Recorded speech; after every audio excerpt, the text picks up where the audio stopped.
এখানে kinds of pronoun. Pronoun কত রকমের হয়? Personal, possessive, reflexive, demonstrative, distributive, indefinite, interrogative, relative. এই যে 8 টাইপস যে প্রোনাউন, একদিনে তো সব বোঝানো সম্ভব না। আজকে এখন যেটা সম্পর্কে বলা হবে সেটা রিফ্লেক্সিভ প্রোনাউন। এই রিফ্লেক্সিভ প্রোনাউনের দুটোভাবে ইউজ হয় সেন্টেন্সে ইউজের ওপর। এদের কখনো রিফ্লেক্সিভ প্রোনাউন বলে, কখনো এমফ্যাটিক প্রোনাউন বলে। ফার্স্ট এক্সাম্পলগুলো দেখো, যেমন মাই সেলফ, হিমসেলফ, এটা হয় আই থেকে। I my self, he himself, she her self, it it self, you your self. তো এগুলো সব সিঙ্গুলার, সেই জন্য লাস্টে সব সেলফ আছে, সিঙ্গুলারে সব সেলফ হয়। আর এখানে we, our selves, they, them selves, your, you your selves. তো ইউতে কখনো ইয়োর সেলফ হচ্ছে, ইউতে কখনো ইয়োর সেলফস হচ্ছে। মানে যখন ইউ সিঙ্গুলার হবে তখন ইয়োর সেলফ হবে, যখন ইউ প্লুরাল হবে সেন্টেন্সে তখন ইয়োর সেলফ হবে। তো যাই হোক, এগুলো সিঙ্গুলার, এগুলো প্লুরাল, এটা ক্লিয়ার। এবার এদের কখন রিফ্লেক্সিভ বলে, কখন এমফ্যাটিক বলে, সেন্টেন্সে ইউজের ওপর ডিপেন্ড করে। এখানে কতগুলো এক্সাম্পল লেখা আছে।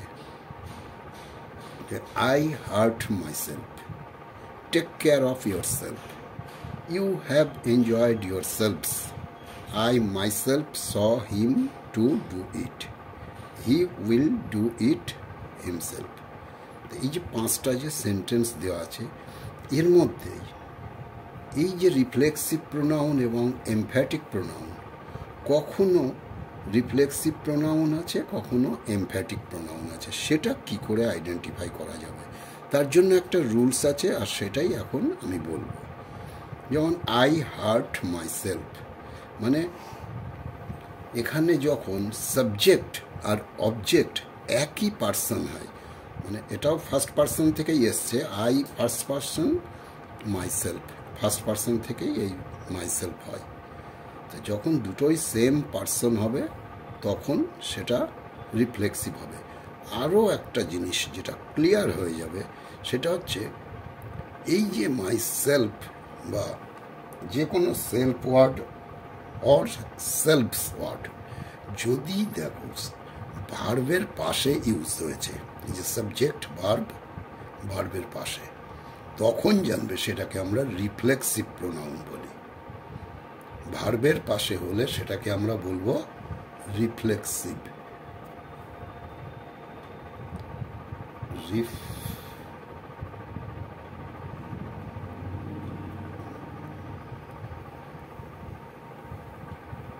রিফ্লেক্সিভ। তাহলে এবার দেখো কোথায় কোথায় রিফ্লেক্সিভ আছে, ভার্বের পাশে কোথায় আছে।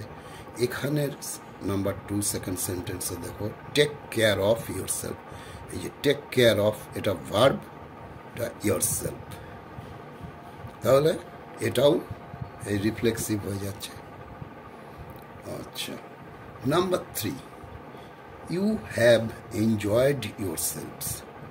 হ্যাভ এনজয়েড, এই দুটো মিলে ভার্ব, ভার্বের পাশে ইউজ হয়েছে, তাই এটা রিফ্লেক্সিভ। তাহলে রিফ্লেক্সিভ চিনতে গেলে একটা কথা মনে রাখতে হবে যে ভার্বের পাশে ইউজ হতে হবে, তাহলে সেটা তোমরা রিফ্লেক্সিভ বলতে পারবে। এবার এখানটায় দেখো, I my self saw him to do ইট, আমি নিজে দেখেছিলাম তাকে এটা করতে। দেখো আয়ের পাশে মাই সেলফ আছে, ভার্ব পরে চলে গেছে।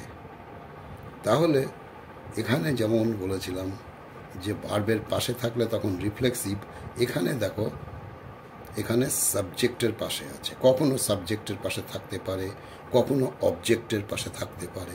তাহলে সাবজেক্ট অবজেক্ট যারই পাশে থাকুক না কেন সেটাকে বলা হবে এমফ্যাটিক। তাহলে এটা আয়ের পাশে আছে। আর এখানে হচ্ছে হি will do it himself, subject verb object রয়েছে, কিন্তু ইটের পাশে ব্যবহার হয়েছে, তাই এটা হয়ে যাবে এমফ্যাটিক। এটা আর এটা হচ্ছে নাম্বার 4 and 5 এমফ্যাটিক।